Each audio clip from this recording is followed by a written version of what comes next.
Hey everyone, welcome back to DailyWeeklyBuilds. Today I'm going to the Portsmouth Brick Festival, so let's go! Oh, and because it is also Remembrance Sunday, I'm also wearing my Lego Poppy that I made there. Pretty cool. So I've just had a quick walk around and there's so many cool displays that I've not seen before. Loads of sets and off. And look at this, Wild West. This is right up my street. So many details.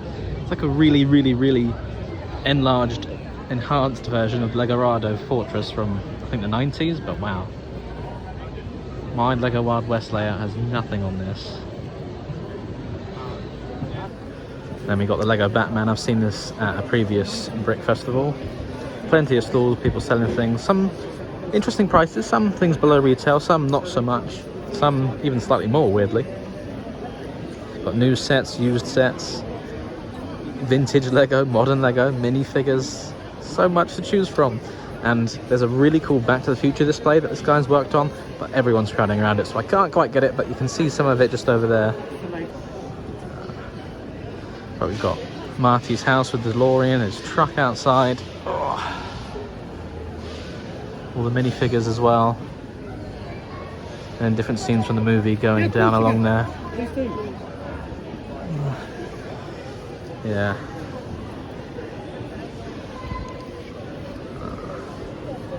Including the alley scene from Back to the Future Part 2. The diner. And as a big Back to the Future fan, this is so cool just looking at it. I recently built my own custom DeLorean, that's very cool, but look at all this. It's just giving me so many ideas. Look at it. Watch it. And you'll recognise all these things. Different eras as well, so it tells you what scenes what. You'll recognise all these things as you go through. Back to the Future Part 1. There's 3 films. Sorry? Then the van where the car can fit inside Doc Brown's van. It's the Clock tower. Time tower. The wheels should be in that position. You'll find out about that when that's in part 2. Well, it's at the end of part 1, isn't it? We'll watch it all then. Oh yeah, I'll do it. But these are the photographs that I built it all from. There are no plans, that's what I had.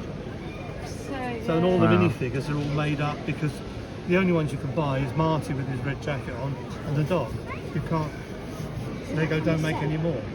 So all of these, like the production crew there, that's how I've made them up from photographs. Yeah, So I'm brilliant. really chuffed with I managed to do it. Yeah. So cool. I'm very impressed with all this. Yeah, it's brilliant. It's really.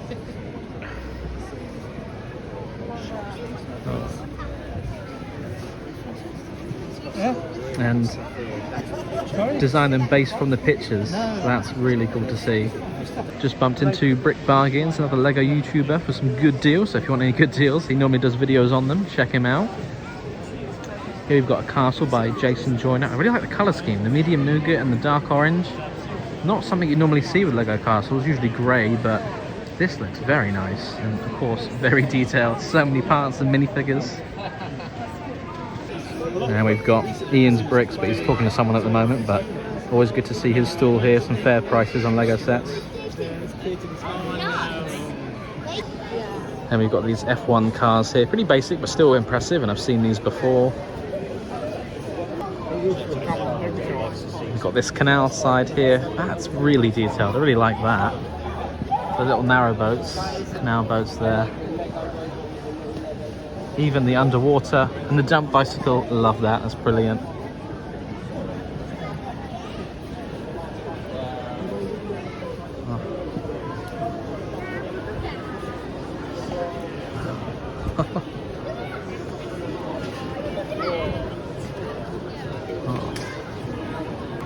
And then this Viking ship here with plate-built sails, so much better than cloth pieces, which is not something people would say often, but that's a really clever technique using the rounded plates there and the waves in the water.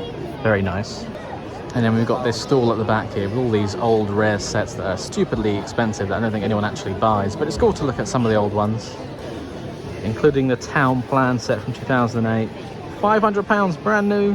I remember looking at that for hours, days on end in the Lego catalogue, just wanting to build my own Lego city. Some other old stuff as well. Yeah, cool to look at, but never in my price range. And here we have the Brookend Railway. Wow, I have a love for steam trains, and this just looks so cool.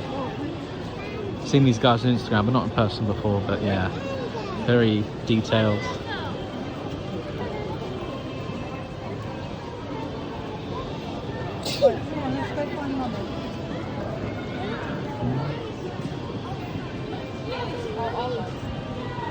Yeah, just look at this for hours, getting so much inspiration. I designed a few custom steam trains for myself, but very cool to see.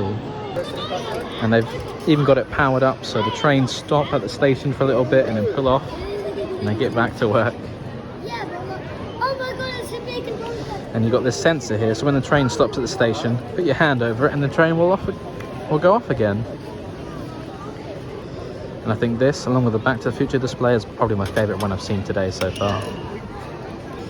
Of course, it's not just Lego sets on display and for sale that they have. They've got other activities as well. Colouring, pick a brick, video games, other activities. And you've got plenty of parts that you can play and build with. And I got a photo opportunity here, although I don't think the Eiffel Tower's in Portsmouth. I know Portsmouth's on the south coast and it's probably the closest you'll get to France from here, but I don't know. Probably would have been cool to have one with the Spinnaker Tower. And then they've got these loose bricks, £7 per cup, plenty of boxes of mixed Lego to sort through, but it probably took me a long time to find anything good in there. And then I talked about making my own Jurassic Park mock in the future. This is probably a bit bigger than what I would do, but it's still pretty impressive with the T-Rex and Raptor outside. Now this is a pretty cool display that I've not seen before. Little motorized mini trains going around, not using Lego track, but look at that, very impressive. Multiple different scenes. Minecraft, Fire One, London. Got a racetrack as well, and another one. That's really cool. Just spotted the original UCS TIE Interceptor back there, brand new, £900. I'd much rather get the new one, which is obviously so much cheaper and better looking. It's so interesting to see some of the prices of these things, because some are just so different, and given how many different sellers there are here, it's definitely worth walking around first before buying something off the first store you see, because you'll probably find it cheaper. I've seen the same sets at crazy different prices. I think I'll have a go at this, £3 a go. I could win a minifigure, a polybag or a box set, a prize every time, and it supports a charity, why not? So obviously most of the bricks, in fact probably like 98% of them, were just pink coloured bricks, which means you won a minifigure, and the selection wasn't that good, so I got a dentist and he looks pretty good and in good condition as well, so I'm happy with that. Some more of the Jurassic Park sets on display here, and I recently bought these, so it's nice to see them in person so I know what they're going to look like. And then we've got a really cool display here based on this book here, I believe, Under the Eagle, which looks very nice. Lots of details in there. And I really like that fence technique as well, that's really clever. Just on this vintage Lego store here, and they've got a box of 9-volt track in there. £20, I feel like that's good value for old 9-volt track, which is still highly sought after by a lot of Lego train enthusiasts today. Oh, no use to me, but it's really cool to see. My only real purchase so far is just a few minifigures, but they were for a really good price, and they're basically brand new condition. Got some pretty cool cars on display here, some custom ones. I like this blue one here, the AC Cobra, very nice.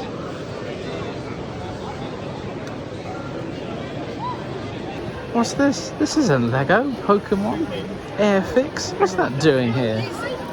Just spotted a couple of things on this stall. The Emerald Knight, which I'd love to get, but it's probably much cheaper to part it out, honestly. £400 brand new. The Winter Village toy shop as well. Ooh.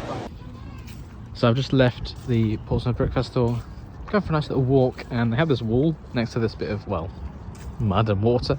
Reminds me of the Simpsons movie, when they put the wall around the lake. So it was a pretty good event. It was very busy. I did get the early bird ticket, so I got that free little gift with the Ninjago minifigures. Although, once you think the price of an early bird ticket versus the regular ticket, you basically paid for the free gift anyway. So there is that.